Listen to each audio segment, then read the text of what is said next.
ఒక అంతర్గత యుద్ధం నడుస్తోంది. అందుకే ఈ ఫేక్ ప్రచారాన్ని చేసి ఉంటారు అసలు విషయం బయటికి లాగడానికని. అవి కూడా అయ్యి ఉండొచ్చు. అంటే యుద్ధం అనేది అనను కానీ ఒక అభిప్రాయ భేదం ఉంది. పవన్ కళ్యాణ్కి ఎక్కువ సీట్లు ఇవ్వద్దు అనేది లోకేష్ ఫీలింగ్. 15-20కి మించి ఇవ్వద్దు అనేటువంటిది. ఎందుకంటే ఇప్పుడు ఒక 50-60 ఇస్తే అతని దృష్టిలో ఏంటంటే 50-60 ఇచ్చిన తర్వాత వాళ్ళు 15-20కి మించి గెలవరు, మనం 40 కోల్పోతాం.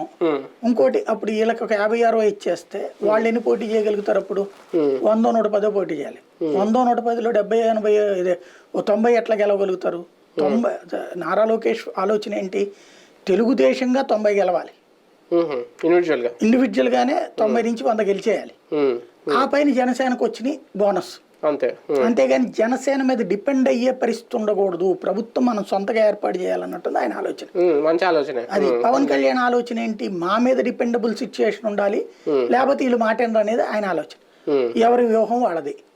రామ్ గోపాల్ వర్మ వ్యూహం ఇక్కడే పనికి వచ్చింది. సీట్ల విషయం ఒక్కటైతే ముఖ్యమంత్రి పదవి కూడా లోకేష్ గారు కూడా వాటా అడుగుతున్నారు చంద్రబాబు నాయుడు గారిని. పవన్ కళ్యాణ్ గారికి ఇవ్వద్దని కూడా ఈయన గట్టిగా పట్టుపడుతున్నారు. ఆ విషయంలోనే అభిప్రాయ భేదాలు వచ్చే ఆయన కొంచెం దూరంగా ఉన్నారు మొన్నటి నుంచి అనేది. అదైతే ఇప్పుడు ముందు గెలిచిన తర్వాత చూసుకుంటాడు కానీ ఇప్పుడు ముందు పట్టుబట్టేటటువంటి ఇదే ఉండదు. అంటే ఆయన పాపం నాన్నకు ప్రేమతో పాదయాత్ర చేశారు యువగలం ఆయన కోసం, తండ్రి కోసం.